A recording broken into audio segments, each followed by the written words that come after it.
大阪马拉松9公里处。嘿，大家伙早喽！12月23号星期六，周末了。新斋桥筋。昨天我下午的时候发了个动态，今天要跑长距离，顺便探一下大阪马拉松。大阪马拉松最后的32公里，差不多。因为从这儿开始就是路线了。我整个规划这条路是33公里，从我家到这儿1公里多一点。你们看这条街，最宽这条街，这条街叫玉堂津大街，就是玉堂津，津其实就是大街，在这边的意思。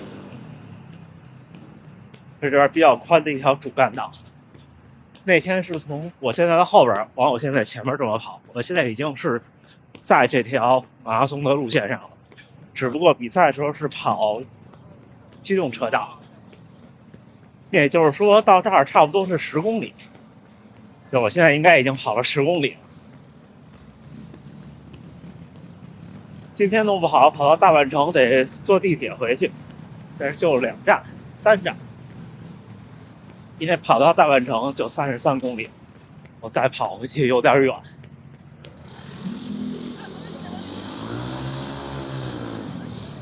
行，那一会儿咱们就聊一聊冬训自己跑长距离的时候，我有什么经验、技巧，或者是一些教训啊。今天左手的苹果手表开着 WOD 的地图导航，昨天自己弄了一个地图轨迹。行，那一会儿聊啊，加油干！好冷啊，今天。大阪马拉松16公里处，我们到达了整个赛道的大阪的最西侧。我看地图，如果我弄的没错或者没看错，就是从这儿，从这儿就折返了。这个整个这一条路，现在是我跑了7公里，这儿是折返点，这2条下。虽然这边和国内的行驶方向是反的，但是大阪马拉松是靠右行，就是回去的时候是这边。我跑了7公里，等于这儿应该是真正比赛的16公里左右。从真正比赛的11公里差不多到这儿，都是就靠一条马路中间的隔离线做折返，等于一直能看到折返的人和领先的人。如果这儿要是16公里的话呢，你看边上这个路，这边是个高中，还贴着甲子园什么的，可能是有厉害的棒球队。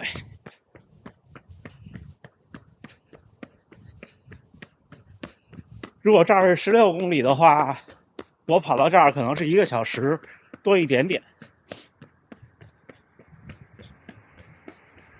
那应该是可以在对侧看到第一集团的，肯定可以，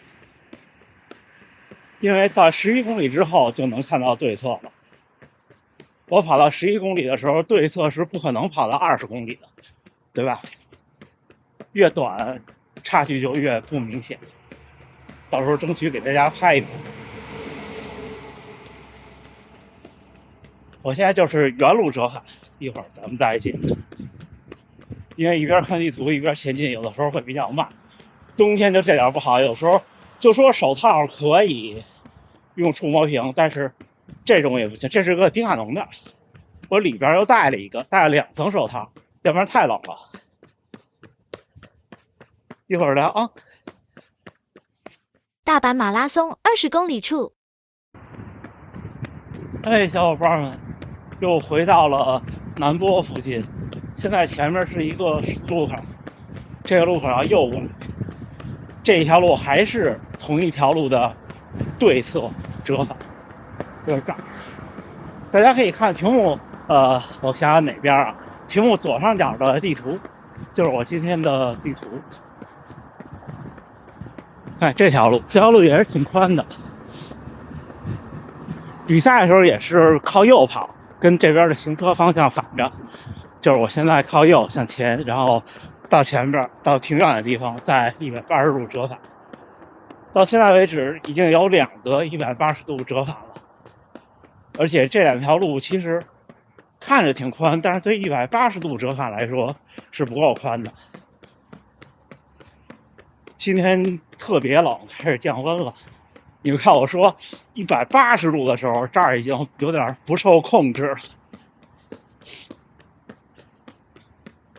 主要有时候折返对人的心理是有折磨的，你能看见对面的人，但是路况还好。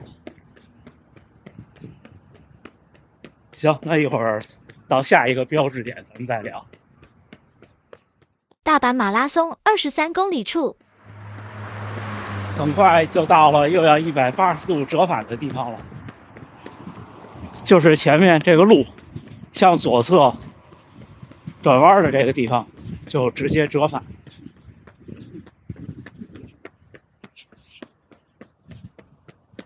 现在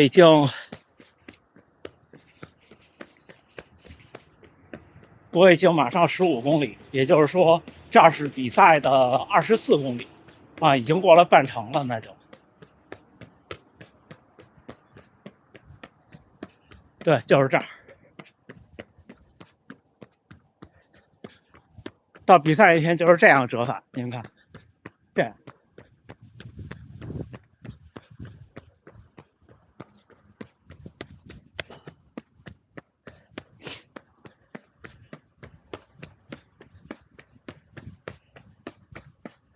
还好，其实大阪不像东京，真正那么宽的路不多的，20多公里到这儿，这个宽度还可以，不会有太多人。到这儿是24公里，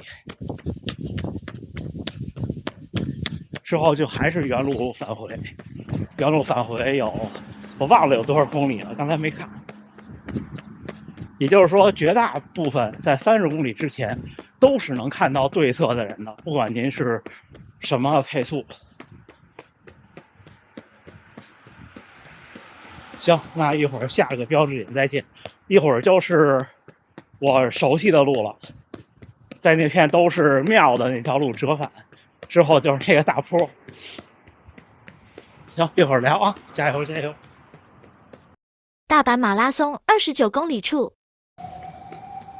哎，小伙伴们，刚刚跑过我的20公里，应该是大阪马拉松的29公里左右。来到了熟悉的道路，不用看地图了。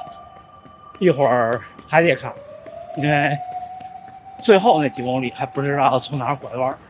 这儿我知道了，这个地儿就是那年就是今年我发了视频，当时加油的一个点。但是今年的路线改了，所以到这儿就明年的路线改了，到这儿跟今年的里程不一样了。你们看这条路，左手全都是寺庙，这又是一个要180度折返的路，从这条路跑到头，然后掉头回来，回来以后一会儿往我现在的左手那边一拐，就是那个大坡了。也就是说，现在是大阪马拉松将近30公里的地方，这个折返回来一个巨大的挑战。现在体感还行，天亮了，看几点了？看6点48。我前面这个楼好像发生了火灾呀！我看消防车停这儿，刚消防员下去了，应该不严重，看不出来啊。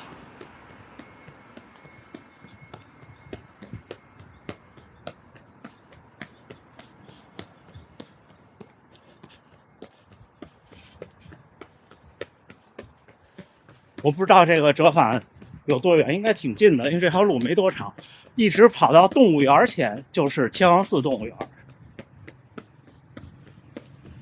行，那一会儿聊啊，继续加油。大阪马拉松30公里处，大家看，我已经折返了，就是这儿折返。因为折返之后马上就是上坡，前面就是特早之前有一期我跑到过，叫一心寺，这个坡挺陡的。这个赛道的设计虽然大阪嘛，大坡好多坡躲不过去，但是还是规避了很多。从刚开始到现在，虽然我没有跑前9公里，但是我看了前9公里的地图，我也知道那边也没有坡，而且起跑的时候是在高处起跑，是一直缓下坡，所以一直到这儿，现在我是21公里，将近22公里。那么到比赛中呢，现在应该是30公里刚过。除了有到目前为止的3个180度的转弯以外，整体的路况还是很不错，而且北欧路都是很新的。如果要来跑大阪马拉松的小伙伴，一定换双频的 GPS 啊，因为很多地方都是上面有环状线或者高架桥的。不过大阪还是比东京高楼少得多，如果在这种路上跑，周围的高楼影响不大，因为楼离公路还不是那么近。一会儿咱们大坡见啊！大阪马拉松32公里处，小伙伴们，我折返回来了，现在是23公里将近，比赛的时候这儿应该是32公里。到时候就能看见从那边还过来的后边的跑者来了啊！看看全程马拉松32公里开始的大坡，我不知道放头上能不能很明显的看出来。你看前面骑车这人不用蹬，还得捏闸。又一个骑车的人，这都是自行车，不是电动车。可以关注海拔的变化，还有我的心率和功率，功率比较能体现，因为同样的配速，功率变了。23公里，也就是说到这儿大概是32公里。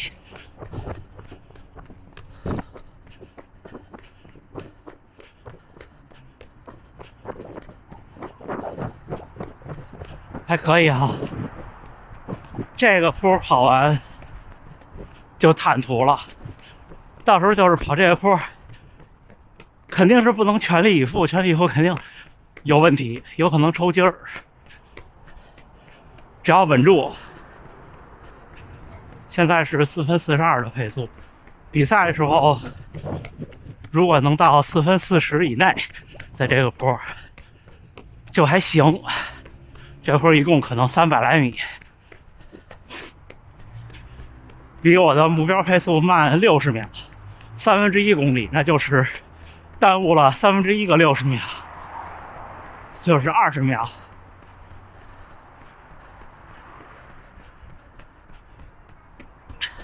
之前我都理解错了，这儿不右转还要直走，到前面近铁百货那儿右转。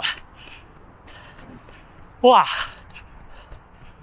基本上这个坡上完了，前面还有小幅的上下。看一眼地图确认一下啊，对，下一个大路口右转。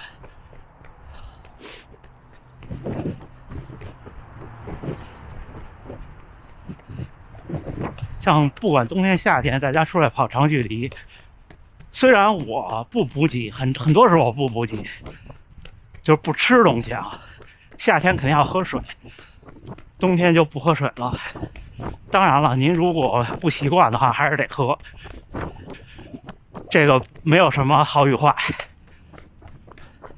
其实补给就是吃能量胶，对这种训练有帮助。今天或者说之前这几次，我并不是全力以赴的跑。如果您跑的目的就是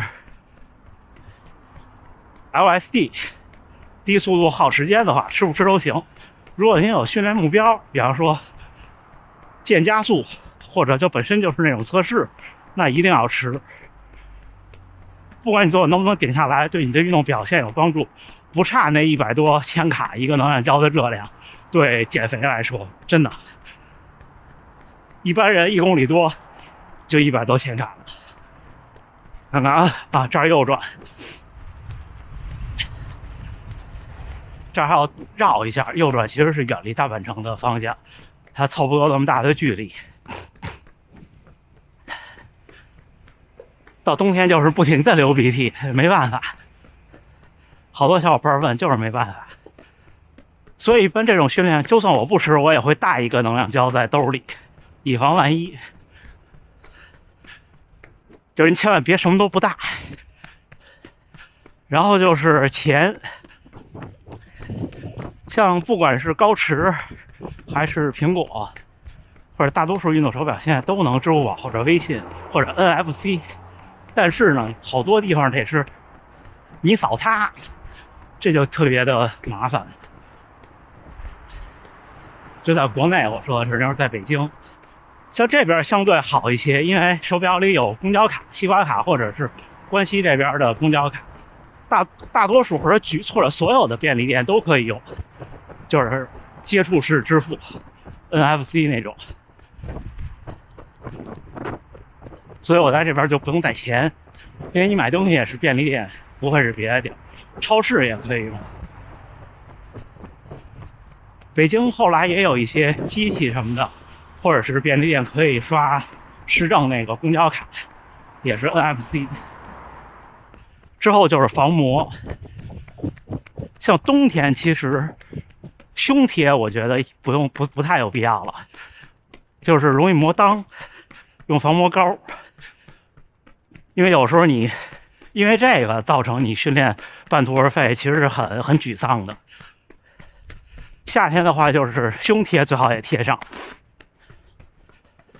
至于这种长距离要跑多快多慢，其实对大多数人来说啊，长距离是一个心理大于生理的一个收获。你跑多快多慢都行，并不是说一次长距离或者几次你就进步了，而是你更有信心了。但是也像我那天的跑长距离给大家的建议，最好就是不要老跑太慢的那种磨时间的 LSD。如果您不是为了减肥的话，那种对成绩就是生理上的提升太小了。因为你比赛的最终目的还是你要在一个配速下跑42公里。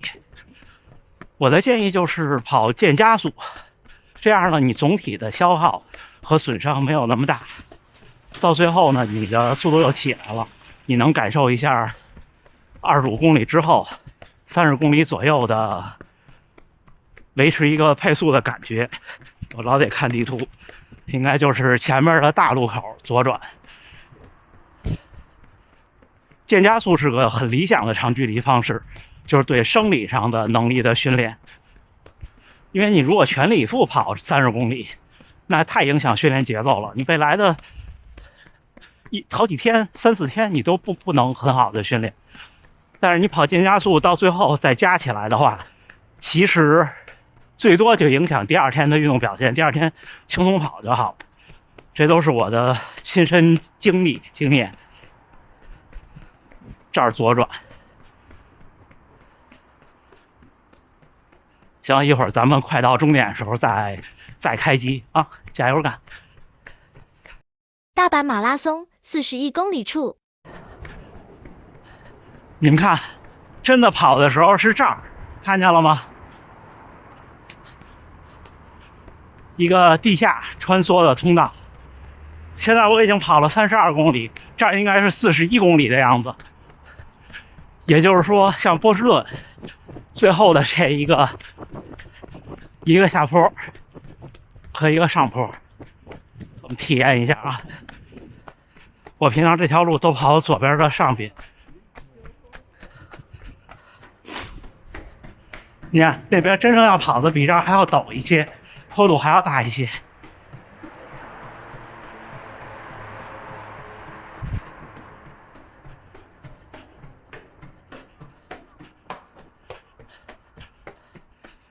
他们这边这个坡都特别的急，就是特别短上下坡，导致坡度就大。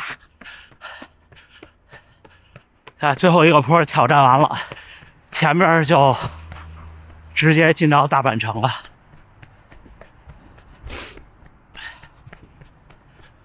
我有时说增加单词的距离，我现在越来越觉得我的想法有道理，真的。因为现在我跑了32公里多，过了30公里就和30公里之前完全不是一个感觉。因为平常不跑30公里以上，就感觉每一步都是新的。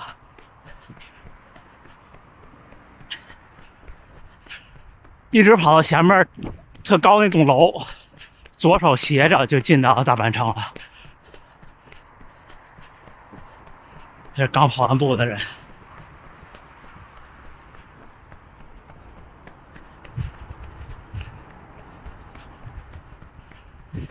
左边这商场里，到周末还行，有一个咖啡厅，坐好多人来这儿周末看看书、弄弄电脑什么的，上上网。然后还有餐厅。这一片区域，这一个小岛，就有点像北京的国贸的那一片，但是没有那一片那么多的商业。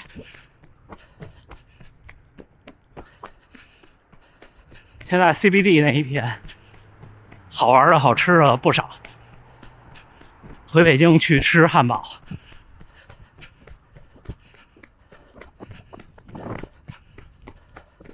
也最后冲刺这一段的路很窄的，就是这儿左拐这条路，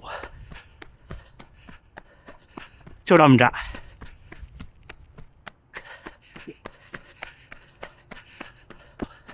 这儿就可以跑路面了。刚才最后那3公里不太好跑，就是那种小起伏，而且路窄，再加上这边因为是比较偏南，夏天雨水大，所以它路的倾斜度就高，为了排水，所以大家跑的时候往中间跑。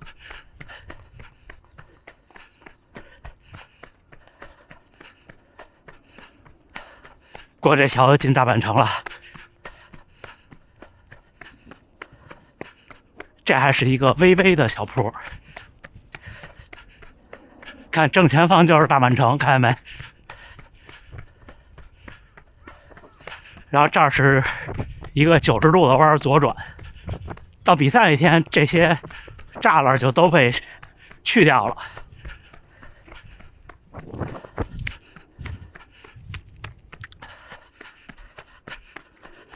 然后就冲刺了，我们也冲刺吧。我不知道具体在哪儿，差不多就是前面附近的位置。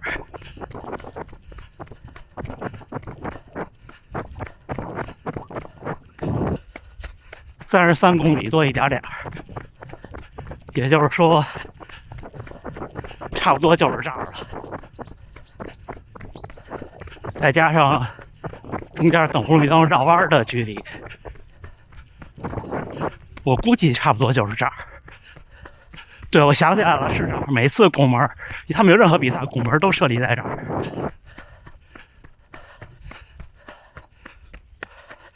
当我们跑到前面，太阳出来那儿，就当做终点了。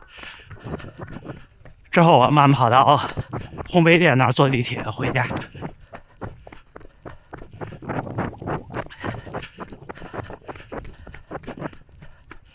看这边这个大的土场，这大空场就是到时候存包和领包的地方。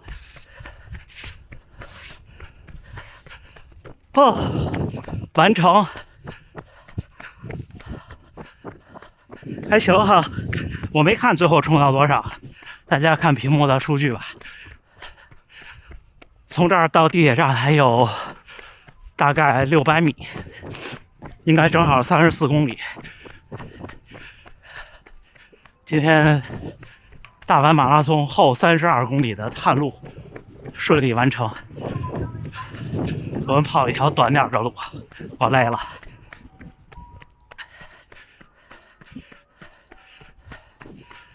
但是其实这条路是他们大阪城的这个跑步路线，你们看底下，我们每次跑的这条路这一段是不算在大阪城这条路线里的。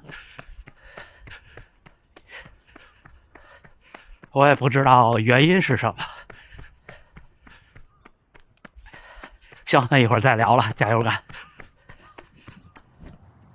哎，小伙伴们，第一个训练日训练结束，但是今天训练有点不一样，34公里，平均配速4分56，哇，跑了2小时48分钟，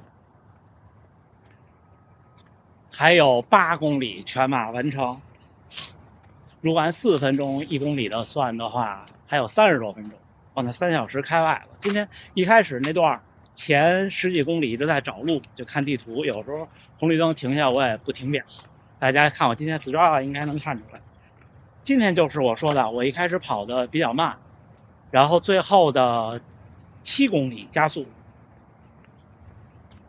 然后之后就挺累的，而且再加上过了30公里，又是全新的体验，在训练中就不一样了。所以这种跑就是跑见加速挺好。我看看心率数据啊，平均心率只有137，最快的1公里3分58，我估计就是最后那1公里。坐地铁回家了，从那儿坐地铁回家还得十分钟的样子，10多分钟。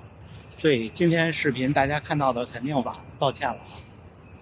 今天探路了大阪马拉松的后32公里，应该是一点都不差。我有时候红绿灯也没有去多绕一绕，所以大家看我屏幕上的路线图一会儿，或者看我 Strava 的图就行。因为大阪马拉松的路线老变，它每年都优化更新，所以网上找到的其他年份的有人做好的那种轨迹图什么的也就不对了。然后找一天我们跑前10公里，就是先从家跑到大阪城，从大阪城起点出发，出发完之后呢，往城市的北边跑，就是那天我失败的没找到路的了，也是弄好的地图去，这样再跑到今天起跑的玉堂金的那个路口，就把大阪马拉松整个的路线探完了。这规划还行哈。